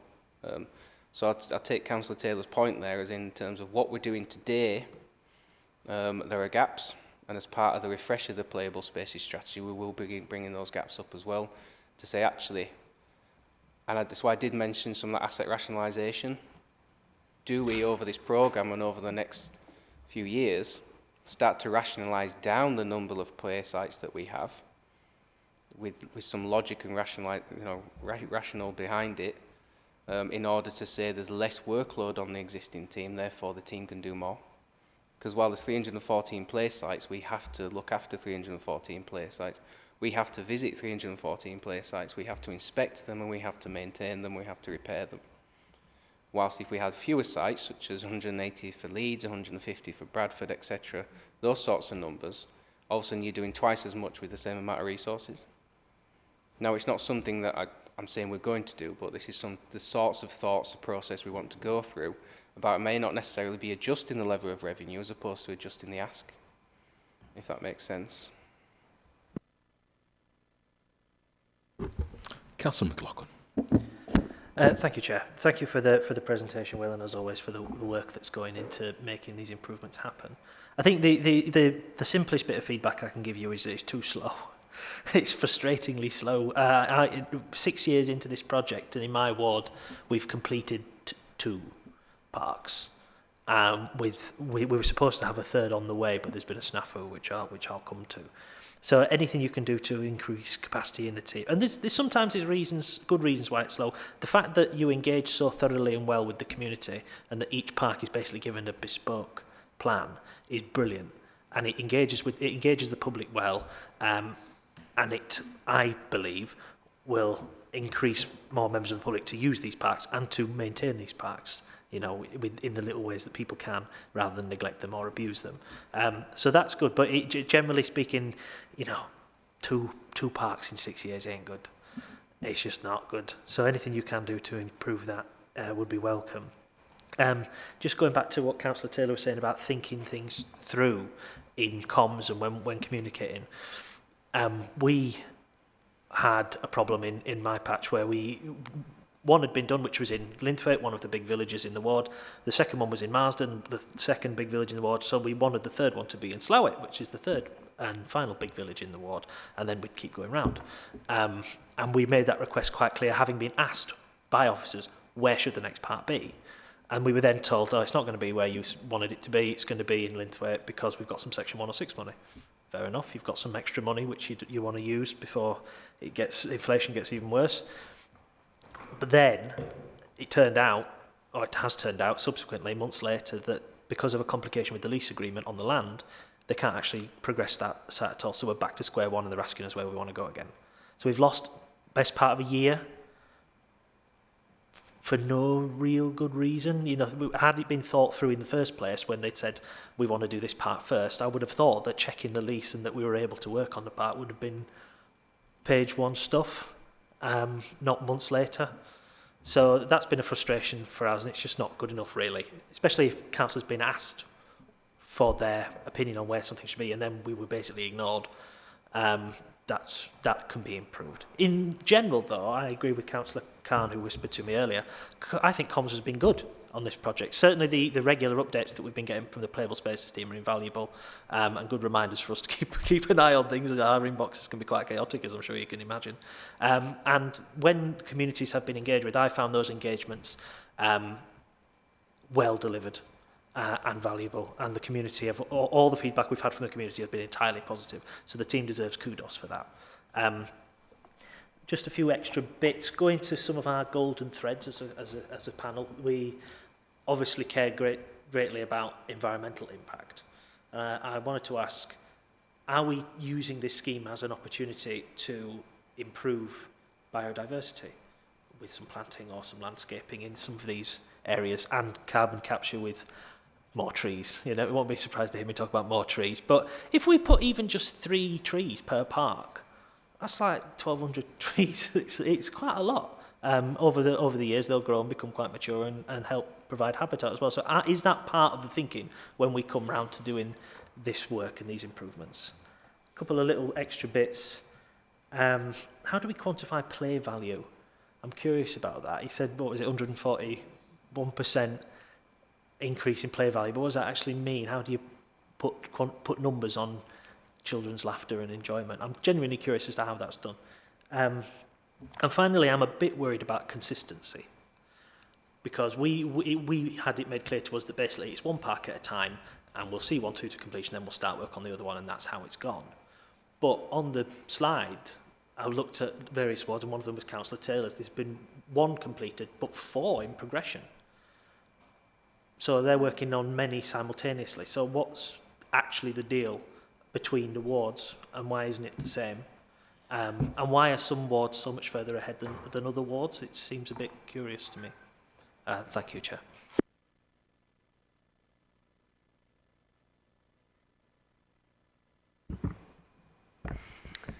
Thank you. And some people want them really quick, some want them really slow. I think it's the old time cost quality triangle, isn't it?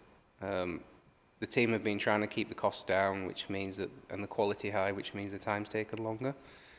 Because they've been trying to do everything at once that they've always done, which is some of the things we need to assess now. Like I said, the level of engagement and consultation has been fantastic and really high. And when we've got it right, it's been really good, positive feedback. But that in itself can take months and months and months. So what we need to think about is actually, are there some things we can set out, almost like a highways asset programme that goes, here's your bog standard things that we want to set for the next 10 years by ward, have that agreed, and there's some specific sites that need taking offline and into a specific consultation process because they might be more sensitive, they might be more important to a community. So they're the sorts of things we want to assess as to can we streamline this a little bit more and look at things a bit differently rather than keeping everything treated the same. And I think because of the level of engagement and the level of steering we've had from communities and councillors, that's led to inconsistencies. You know, some councillors have been quite happy to say, do what you want to do and do it quick, in which case it's been more of an asset-led and an officer-led decision, and we've been able to churn through a lot more sites in an area. Some have said, no, I want to really engage in this, I want to really be involved in this, and they're the ones that have taken more time and had less delivery, but a huge amount of engagement.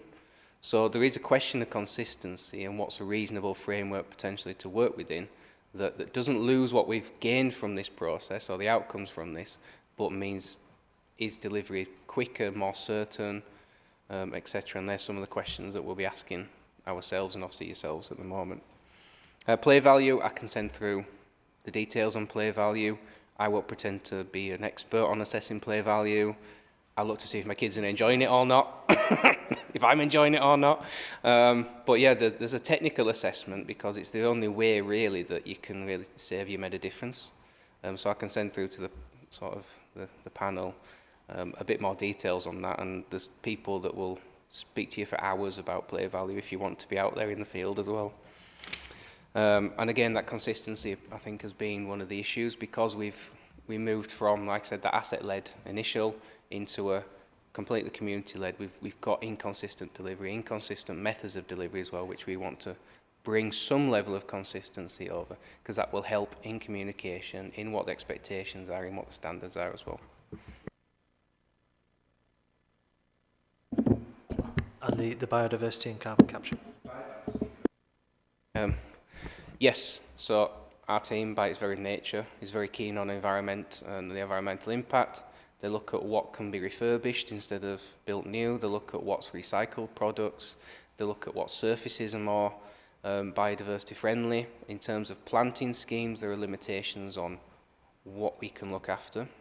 So we tend to focus more things like trees in White Rose Forest, Forestry Commission type, so more like Joe Robertson's area of things, to sort of deliver things, as opposed to Marika's areas of things, which are generally trying to maintain things. So it tries to be grass. It tries to be grass that can be cut easily, but that's not necessarily saying that that's the same for everything. It is site by site, and by being site by site, we do try and introduce as much as possible, but within that envelope of what we can maintain. So we're not putting something in there that within a year looks shocking. You know, it's sustainable. Councillor Taylor. Just coming back on one comment you made earlier, Will, about rationalising the number of sites. All I would say is you tried to do that last time and it kind of didn't work. So I just wonder whether trying to do it again, you're going to get exactly the same reaction. I can't see you getting a different reaction, and particularly trying to float that at this point in time as we're running into elections, I think you might be setting the team up for a bit of a fail. You know, if you were wanting to look at that, now isn't the time to do it, to be honest. So just a bit of advice, really. Just to come in, I think what's probably better is to look at making sure we don't get any more of those lower value sites that you highlighted through planning, and we get, going forward, investment in existing sites or better quality sites, so we don't have to rationalise because we stop getting lower value type sites coming on stream. So I think that focus that was raised at the beginning by a couple of councillors around the quality of sites, where they are, how we interact with planning and the local plan, is probably going to be really important for us, isn't it, Will? Because that stops sites needing to be rationalised at a later date. Yeah, I'll just come in on that. I mentioned it for completeness.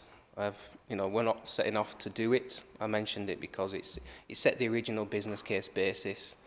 It explains some of why we've got some of the gaps now in terms of delivery and how we're delivering and where some things have struggled. We're not saying, obviously aware of politics, aware of issues, that's where we're going to go, but if I didn't, it'd be remiss of me, wouldn't it, to say this is what we originally set off and how we set off and why some of the gaps we see today. Okay, thank you. And a few thoughts from yourself. I mean, obviously, 314 play areas, more than Leeds. Yeah, that tells a bit of a story, doesn't it? And I'll have a little go at my version of play value. I guess if on a scale of 1 to 10, a springy chicken in a area with no seat is the saddest play area that I've ever seen. There is one in my ward. I will not mention where it is, but it is probably, I've never seen anybody play in it. I don't think anybody want to play in it, really. It's horrible. And 10's like a zip wire, isn't it? It's like, yeah, here we go. There's a zip wire. So I do wonder, one of the things that I thought would be really interesting is to get a discrete CCTV camera on that site, just to see, on that particular site or many others like it, to see how many people actually go there, to this awful, godforsaken place. And so, because that would tell you, it would tell you an awful lot, you know. I think there's not even a seat to sit in while your child sadly goes like that. You know, it's awful. So I think something where we could do that. Yeah, I think we would make a very robust case for saying, look, you, member of the public who's complaining about the loss of this play area, sit and look at this video for a week, and you will learn about the value of this play area. So I don't think it's something that we should duck, because there are some blooming awful play areas, and I think which people don't use, and have very little value, to be quite frank. So I wouldn't duck it. The updates so far are regular. They're good. Sometimes the updates are nothing's happened, but that's good, you know, because we know that they're on the case and that they know that that they're updating us to say, sorry, no progress since last time. I know that's frustrating in itself, but the fact that we are kept in touch with is good. So I do appreciate that. Things are very slow in terms of projects from beginning to end. We are talking years, and then sometimes the results a bit, well, not as, you know, did you think, was it worth all that effort, to be quite honest, because it's under, the investment's not that great. We've heard mention about the repairs budget. I'll just give, we've got a site in Berry Brown. It is in the ward I represent, but I will use it to illustrate a wider point. This really the best swing in the world. It'd be a 9 out of 10 on my play value rate, and it was one of these swings which was like all the kids get on it. It's like a big round circle, and it's off this huge steel thing, and it disappeared around COVID time. And I thought it had been removed because of COVID to stop kids, as some swings were. But apparently it was damage to it. And so I asked about, well, when's it coming back? When are we going to see this swing being replaced? And I got this message back. So, sorry, it's disappeared.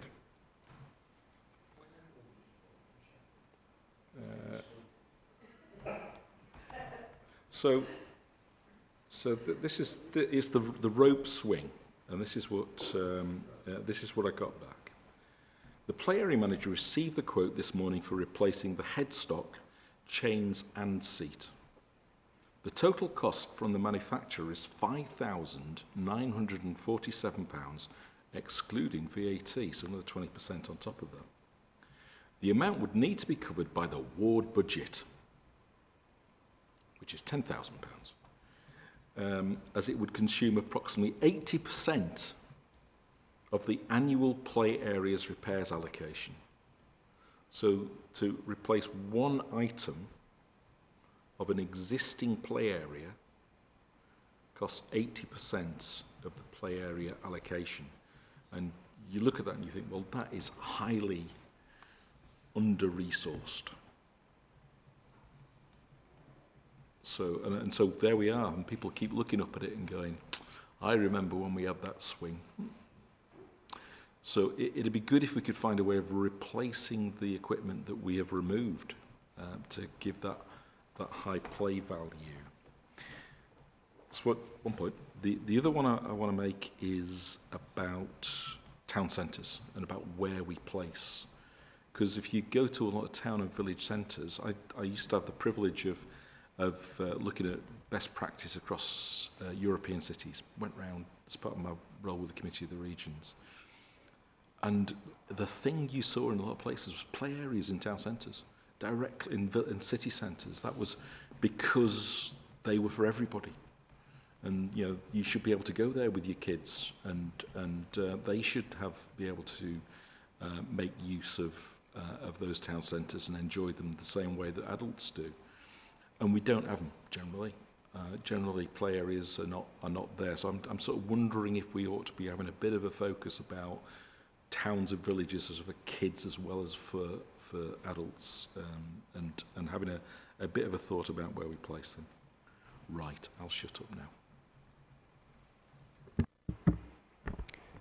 I think to start with the CCTV, we might not be CCTV. There could be a couple of issues that come up over that, but we are we have been exploring how we do footfall counts and things like that. So it's something we're exploring as to how we can measure who goes where and how often to sort of do this. We don't have a solution to that yet, but we've been talking to some other councils that have putting things like, a bit like you see in the town centre, you know, where it counts that someone's walked past it, but there's no visual image or things like that that need special equipment.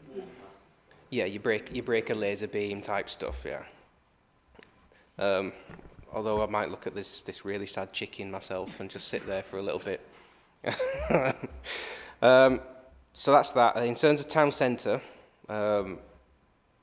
we are, as part of some of the investments, such as the cultural art, etc., looking at play, looking at how play can be introduced in the town centres, but introduced sustainably and sensibly, because obviously we'll need to balance the fact town centres are used for other things, and other events, and sometimes it may be where someone sleeps after a night out, and sometimes it may be where someone's playing in the morning. So we want to make sure that they're safe, sustainable, designed properly. We've looked at places like Manchester that have introduced it.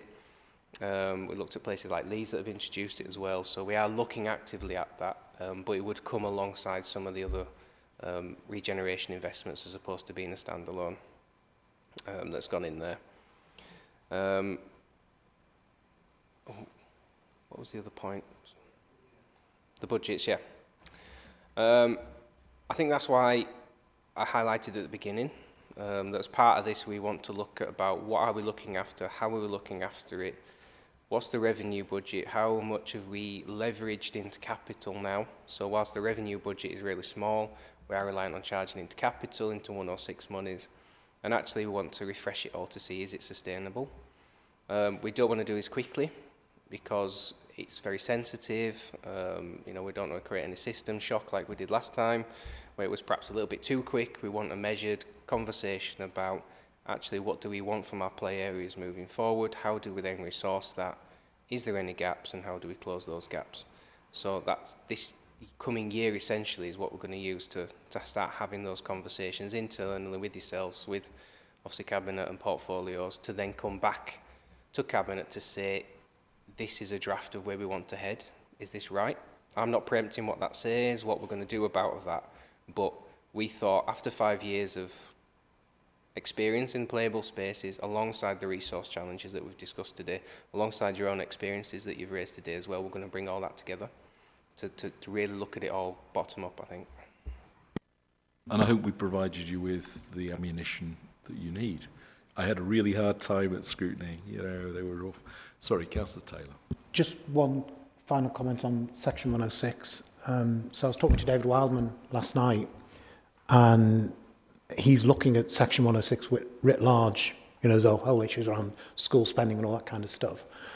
And one of the things that they're doing is talking to the planning team and the legal team about having better 106 agreements, because historically the developer's solicitor have written them, so they're all individual and they're all very different, and and that's why we have difficulty in spending some of the money, because the wording is precise.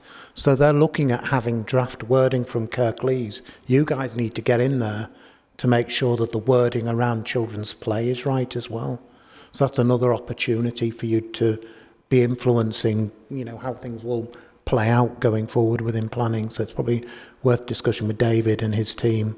So I think it's probably Kevin Walton or someone like that that's looking at it, but probably picking up with those officers as well. Thank you. I'll just quickly come back on that. Yeah, we work really closely with Kevin and the team, and we're actually one of the better services that spends the money.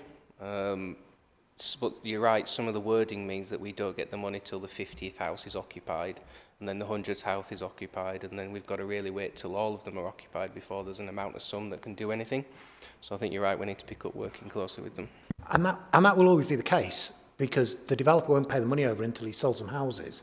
But I think it's getting the wording right so that you can spend it how you wish to spend it, and you may well, you know, you don't want it worded in a way so that it has to be spent on this development or within half a mile of this development or something like that, where you want to use it as perhaps for one of the destination sites or a bigger community site that perhaps the other end of the village or something like that.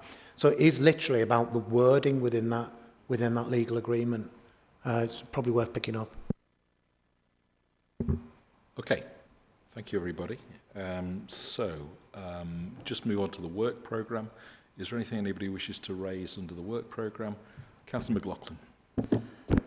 Thank you, Chair. Yeah, just to reiterate what I said last time, I think it's about time we had a proper update on net zero. declared climate emergency as a council in 2019, same time as we announced these play space schemes. Carbon neutral by 2038, so we've got 12 years to go, which isn't as long as it sounds. So I think we need a proper update on what progress has been made, is being made and will be made to make sure that we do get there by 2038. Should I come in? We've had a number of vacancies in the team. In fact, the whole team was vacant for quite a period of time, which is why you've not heard that much from us recently. That team is now staffed again. We just really struggled to recruit. So we are staffed again. We're also close to the point at which we'll know and be able to declare what our CDP scores. So that's a carbon disclosure programme that we voluntarily submit all of our data to, so we'll know that soon. So I'm sure now we've got some people in place, it's much more sensible for us to come to Scrutiny and refresh you on where we're at.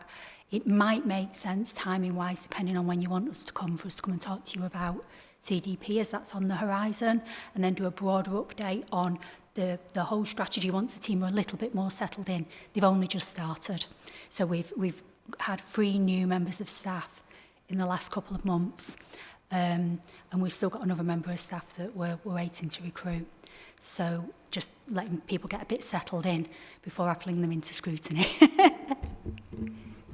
So thank you for that. I think when they are settled in, I appreciate being on top of things like the carbon disclosure work and all, and the value of that.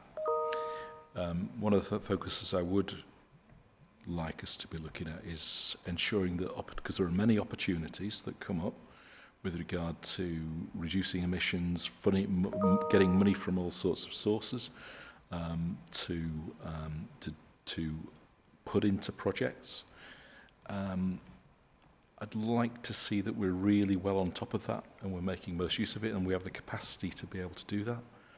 I know I've raised other issues elsewhere, which I won't do here, but that is something I'd like to see, because as much as we measure and demonstrate process, it's stuff on the ground that's really important. There might also be some value. Do you remember when we came and spoke about emergency planning and our response to winter as well? And it was lots of teams from across the council to display that multi-departmental, multi-team approach to things. As you know, it's very much the same in climate and carbon. No one team is going to deliver this on its own. It requires action from across the council. So it might be useful looking at some specific topics and areas and functions and bringing them forward as multi-teams. So the climate team alongside transport colleagues or energy colleagues or housing colleagues or other parts of the organisation too, to demonstrate what we've got in place and taking them a bit at a time. So I mean, I'm sorry to sort of go on, but I mean, there is, I think it's the role of the council as an enabler for the wider community, because of course there is things that we can do easily within our departments, which, you know, the electrification of our vehicle fleet, that's a procurement exercise basically. So that is something that we will do as a matter of course. How we purchase our energy, those are all things we'll do as a matter of course. The things which require more imagination, more project management, more marketing, are the works we do with communities, and so that's, I think, the area that I'd be really interested in, because, you know, we don't offer a lot at the moment. So are you thinking the broader district-wide emissions rather than the council's own specific emissions? And that's what I was referring to when I'm talking about engaging with other departments as well. So that broader strategy we've got, but maybe doing it piece by piece. We can come with an overall piece if that's more helpful, but I'm thinking some of these are quite big meaty topics in their own right. I'll have a think about what's coming up, what we've got, how long it's taken for people to settle in, and what might be worth bringing, and maybe put some things forward via Jodie to the panel to give some consideration to. But there's a reason we have been a little bit quiet. We've really struggled to recruit, but we've got some absolutely excellent staff in place now. I'm really excited about the team we've got. We've been very fortunate to recruit some very experienced people, so I'm hoping we're going to see some significant moves forward with taking our plans forward. Okay, thank you. And that concludes the meeting. Thank you very much.